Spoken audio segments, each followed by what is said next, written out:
জীবন আর মরণ। Hello hello, এত সুন্দর বাড়ি তুমি পাচ্ছ না?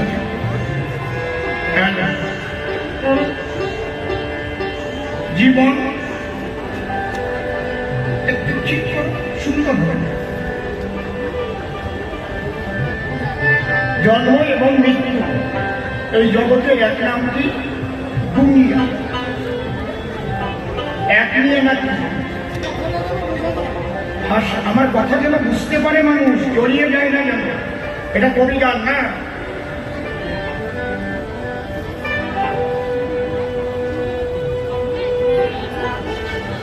আধার আলো মন্দ ভালো, স্বামী স্ত্রী জোয়ার ভাটা, শক্ত নরম ঠান্ডা গরম, দুনিয়া এক নিয়ে না।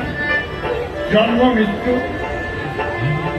মূলত আমরা কেউ মরি না, আমরা দেহ পরিবর্তন করি এবং যে দেহটা ধরি আত্মাটা ভিতরে থাকে। দেহ দিয়ে মানুষ কর্ম করে, সেই কর্মফল অনুসারে আত্মা আবার পুনর্জন্ম ধরে। আত্মা অবিনশ্বর, এই জন্য আত্মদর্শী মানুষ যারা মৃত্যু ভয় কখনো পায় না, তারা জানে যে আমার তো মৃত্যু নাই। অমৃতস্ব পুত্রা আয় ভামানি দিব্যানি নৈনম সিন্ধন্তি শস্ত্রাণি নৈনম দহতে পাবত না চৈনম কেলেদয়ম তাপ মা শোষয়িত মানিত। আমি সেই পবিত্র আত্মা। পরীক্ষিত মহারাজ তাকে বলল, আজ তোমার কাছে এত মুনি ঋষি বসেছে, তার কারণ আছে। সেই বোধ যদি তোমার জেগে যায় না, তাহলে তোমার আর মৃত্যু ভয় থাকবে না। প্রত্যেকটা মানুষ সৎকর্মের মধ্যে দিয়ে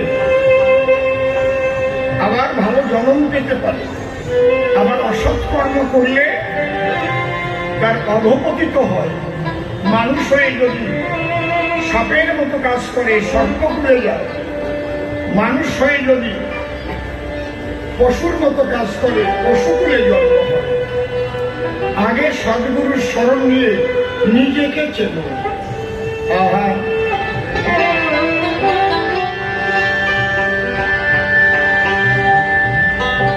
বোঝরে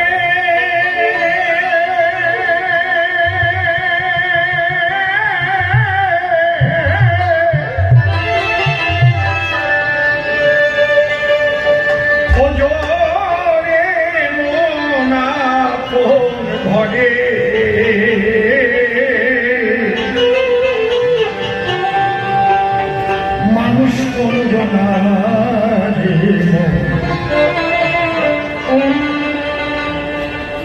মানুষ কোন জনা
এখানেই হচ্ছে সাধন ভজনের মূল।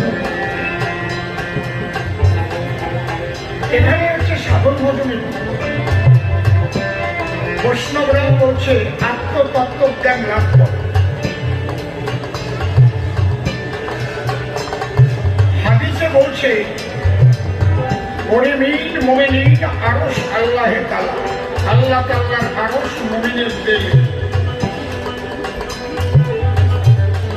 বাইবেলে বলছে আস্তে আস্তে বাজা, স্থায়ী করে বাজা, নো দাই সেলফ, নিজেকে যাও।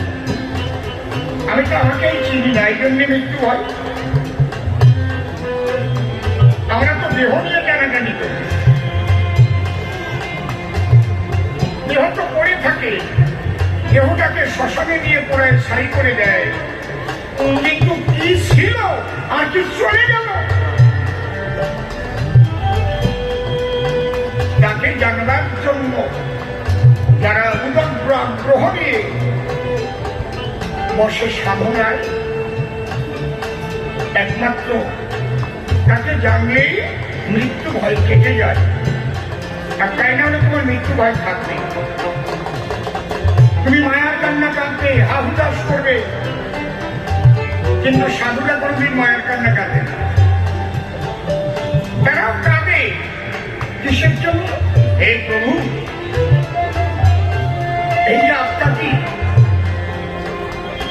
এই যেন তোমার সেবা পদ্মে স্থান পায়, এই সর্বপ্রাণ ক্ষমা করে প্রভু, তুমি একে আনন্দের বাজারে নিয়ে যেও প্রভু, তোমার কাছে প্রার্থনা। কিন্তু ওরে মরে গেছে রে, আমার বাবা মরছে রে, আমার মা মরছে রে, ওরে আমার কাকা মরছে রে, এই কইয়া কাঁদে না।